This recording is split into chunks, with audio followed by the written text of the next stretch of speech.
Do you know that the millennial so-called generation, the drug addicts who are raised on Adderall, Ritalin, and other drugs, who are stupid, they may look pretty and smart, they're morons. Millennials pick socialism over capitalism. These smiling morons don't even know what socialism is.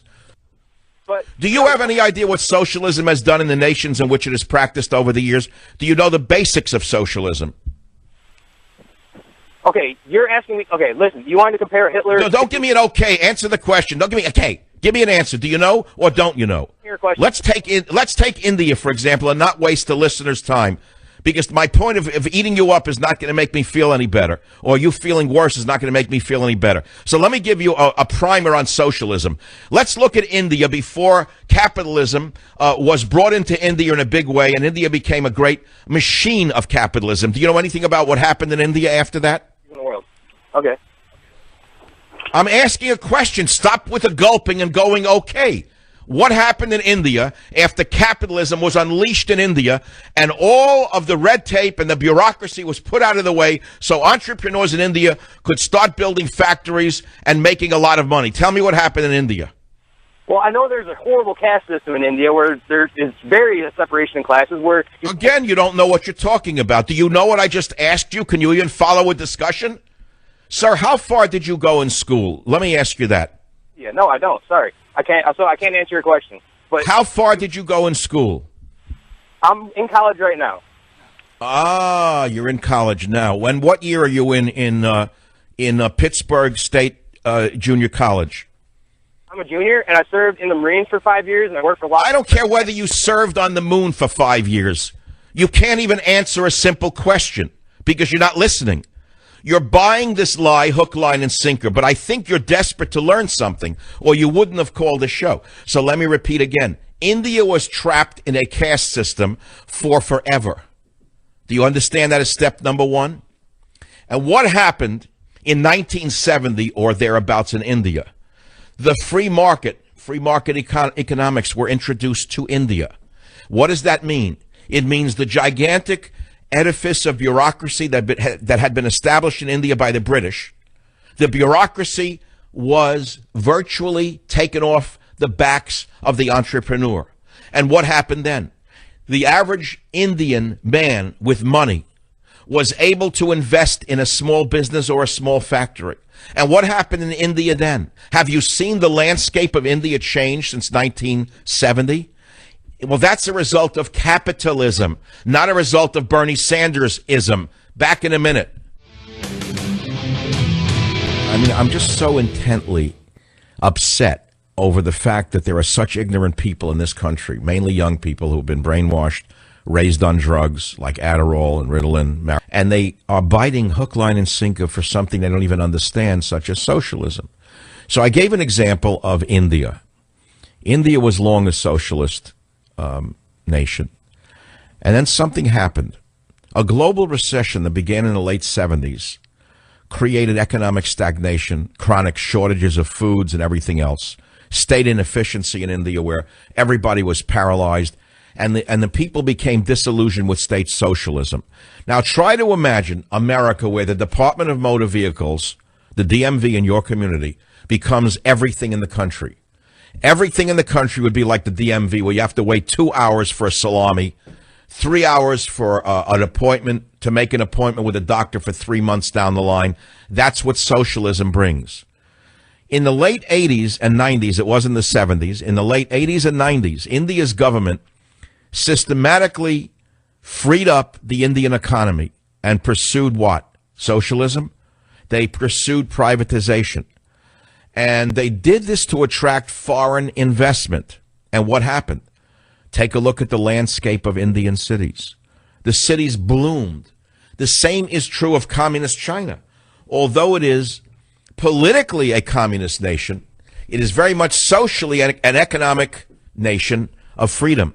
You know that Russia and China have no inheritance tax, which means that if you've earned a certain amount of money, and it's been taxed money, and you put it in the bank, you can pass it on to your children without being taxed again by the criminal governments that have stolen so many billions of dollars from so many citizens in the United States of America. We have a fundamental criminal enterprise running the United States of America. And now enter from stage far left two even more dangerous gangsters who want to do even graver harm to the engines of capitalism and freedom in the United States of America.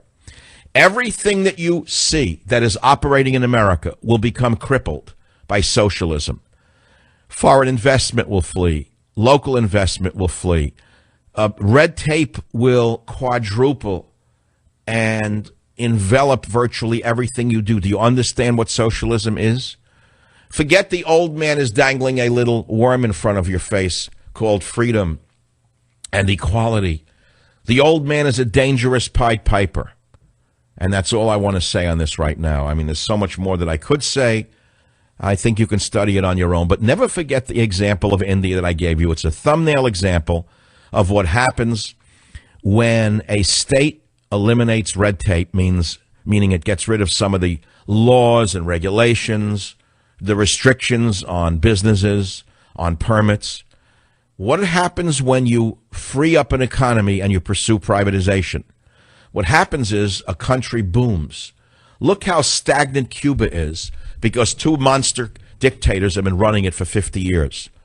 It's not a free society. It's a criminal socialist society. Why has Cuba stagnated? It's not because of evil America. It's because of two evil dictators who have crippled Cuba and turned the Cuban people into absolute slaves. But again, this is something that the average Adderall-taking, Ritalin-taking college girl knows nothing about. And this old man in a crumpled suit, the Pied Piper of the radical, insane communist systems that have destroyed so many lives, has appealed to them. Steve on WJR, what's on your mind? Dr. Sarge, I want to address the caller about socialism and communism. You mentioned India, and of course, in China, and we certainly wouldn't want our countries to look like that. We still have the greatest economic disparity between the classes in our country due to capitalism. Capitalism is the result. The result of capitalism is depressions, recessions. You might remember a little something after the late 20s. Steve, you're going in circles. You're saying two things in every sentence. What are you actually saying? That capitalism, pure capitalism, can't work, and you know that. And we have. Don't tell me what I know. I'm not one of the idiots who listen to you while you're all smoking a joint. Don't tell me what I know. What is capitalism? Explain it to me. Don't tell me I smoke joints. You drink alcohol. I said to you, tell me what capitalism is since you're such an expert. Capitalism is the belief that pure capital is the goal and that the government should stay out of the way of pure capital. And wait, hold it. You're not making any sense. What is capitalism? Tell me how it works. Capitalism means unfettered work or unrestrained business by the government, unrestrained. And it led us to depression. Sir, wait a minute. Stop for a minute. You're again running over your own words. Have you ever started a business of any kind? Yes, I have. Hello? You have? What kind of business? It was a landscaping business. Okay. Now, to start that business, didn't you have to apply for a permit? Yeah, 100%. Did you have to invest your own capital in a lawnmower, and a blower, and a ladder, and a truck? And considerably more than that. That's correct. Okay. Would you like to have had to apply for 20 permits under a socialist system, as you would have to do, for example, in Panama or in Cuba, rather? Is that what you want, to go through 20 bureaucrats to be a landscaper? I would much rather live in a country that has... No, you're not answering the question. You're talking out of a textbook answer. I'm trying to take you step by step down the road that you don't even know you're going. You as a landscaper are performing an honest day's work. You had to apply for permits. Do you want to apply for 50 permits? You want to be blocked by a government at every turn? You certainly don't. Do you want to pay for permits that you can't afford? You certainly don't. Do you understand what I'm saying to you, Stephen, what socialism actually is? Do I get to speak? No, you don't. No, you don't get to speak. Take your leaf blower and go talk to your leaf blower. You might make more sense to a leaf blower than you did on the radio. You were given an opportunity, and you said nothing. So I'm not going to waste my listeners' ears for another second of this. I don't actually think he built the business. I think he probably just runs a leaf blower and smokes pot all day long. I live in a county north of San Francisco part-time. If I want to put an addition on my house, I have to go through 30 morons in the county of Marin County, 30 useless idiots who, you ask any contractor what it's like to try to put a new window in a house in this communist little county called Marin. One stupid bureaucrat after another standing in your way. If you want to trim a hedge, you have to pay for permits. If you want to put up a retaining wall, you have to go through permits. If you want to change a roof line, you have to go through permits. That's what communism does to a society. It cripples it. That's what socialism is endless permits, endless fees, endless obstructionism to add a window to a house or change the roof line of a house. I had a friend whose family lives in Panama, and he said Panama under the dictator, Noriega, was easier to live in than it is under the bureaucracy that followed the overthrow of Noriega. I said, how could that be? He said, because you only had to be paying off one bribe once to the corrupt government of Noriega. But now with equality under socialism, in Panama, you can't get anything done because one day after another bureaucrat shows up with another demand, another permit, another fee, another license, another portion of red tape. My friends, we are living in chaos right now. Don't be deceived by the little old pickle salesman in a crumpled suit. He is Lenin light, but surrounding him is Lenin heavy. This is the Savage Nation. Be here or be nowhere. Savage. Texas, Brian, welcome to the Savage Nation. Go ahead, please. Yeah, intelligent, rational socialism, if done right, can get us out of the hole. All right. Now, what do you mean, Cuban-style socialism? No violence, none of that. You take these people with like $58 billion, $60 billion. First of all, you don't need that much money. You don't need. We should have a cap. Nobody can have more than $30 million. Why? Because you're the kind of man who could never have more than $30,000. I can tell by your approach to this that you're a man who'll never make more than probably, I don't think you'll save $5,000 in your life. Why should a man not have what he can earn? I mean, if he steals it, it's one thing, but if he earns it, why shouldn't he have what he earned? Nobody needs $58 billion. Well, who are you to tell somebody what they need? According to you, they don't need a new car. You could say they don't need a new car, they could drive an old car. But what if they like a new car? Greed. If you get rid of the... Well, what you say is greed is the other man's success. If a man works very hard and he makes a lot of money and he wants to buy a boat, and the boat is bigger than your boat, does that mean he's greedy or does that mean he wants a bigger boat? But see, that could just go on and on.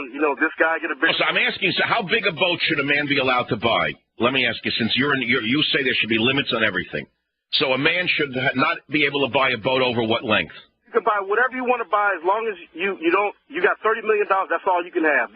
Nobody's net worth could be more. And who should get the rest of it? You should get the rest of it for hearing aid batteries?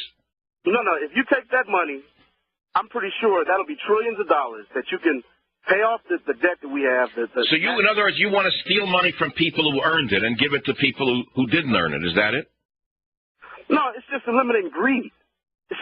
What makes you assume that any man who has a fortune is greedy? Why do you assume that any man or any woman who earned a great deal of money did it illegally or greedily? What makes you assume that? It's not really that. It's just hoarding up. Just hoarding up. It could be food. It could be money. It could be land.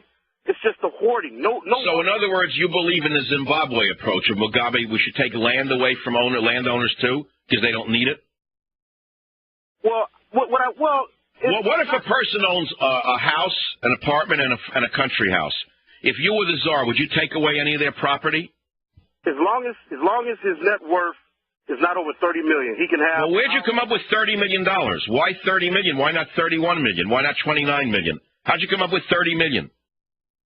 Well, $30 million, I think is a fair amount of money. All right, we'll see if we can get you out the Medicaid hearing aid batteries any moment. We'll see if we can manipulate you.